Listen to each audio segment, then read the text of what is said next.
Okay. So, I will start off with a poem from my second book, Poetic Ruminations, Volume 2. And this one is called Practicing Bravery. Life demands much of us, more than what we have at times. Growth emerges from struggle, and it can turn to strength if we give it more than one take.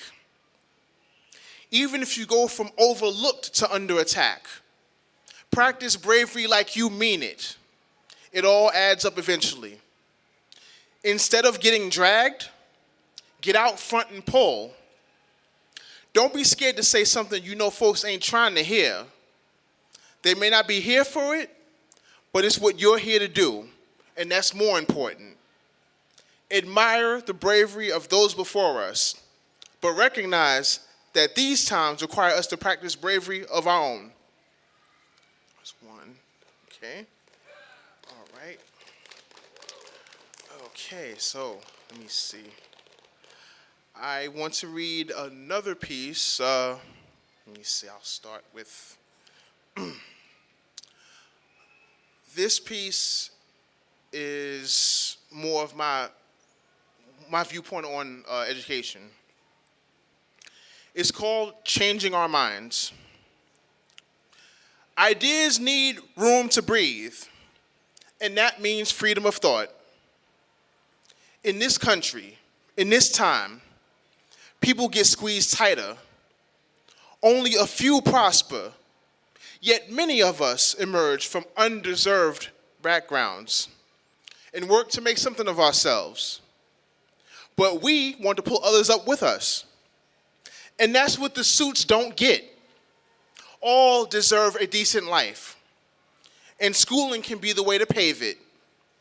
The more you lock people out, the more the future of everyone is in doubt. Now, this may sound radical, but hold on.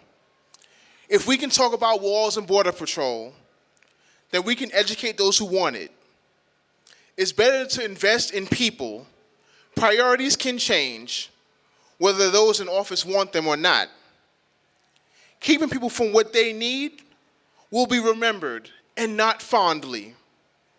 Let's help us help them get out of the way of progress and teach all that want to learn. That's one. Okay, so 3, that's my one more I want to do. As many of you might have heard, I'm from Harlem, born and raised, and I've seen a lot occur in the time I've been here, and this poem is a little bit about that. It's called The Harlem I Rep. Harlem, portrait of a thriving neighborhood under siege, a coveted culture and co-opted history. It's so much deeper than the Renaissance. The feeling you get walking down 125. The rest of Manhattan is rich, but not culturally rich like Harlem. The livest part of the island, the world-renowned hood and neighborhood, both are possible. I'm from Harlem. The history runs deep. It was not supposed to be. Known for making it work, even when work is hard to find. That's slick talk and ready wit. We talk reckless and get folks riled up. I rep Harlem, and I don't mean that I just moved here 10 years ago and I'm a Harlemite thing. Nah. What you know about Willie Burgers? The back blocks of Bradhurst. Pan Pans before IHOP opened. Charles before the car crash. $3 movies at the Nova. Games at the Rucker. Kingdom, Battlegrounds, arcades in the laundromats on Amsterdam Avenue, little sweet potato pies from Village Fried. I rep the Harlem of the people. Not this new Soha mess, where lounges on Lenox get replaced by Wells Fargo. Tour buses casing the joint. Luxury condos called the Rennie, still from history. and push out those who create the culture, making the lively unlivable, calling drummers in the park noise pollution, where sky-high rents about to put people in tents. Nah, I rep the Harlem that meant something, that there's more to it than fancy bistros and coffee shops. I proudly walked the streets where so many black leaders walked, where thought leaders and artists met, where people came to find better lives. Even with the changes, don't write Harlem off as hell, because Harlem always reinvents itself. Thank you. Thank you. Okay. This one is called Life Has Taught Me. Life has taught me that you can be good and people will still ignore you.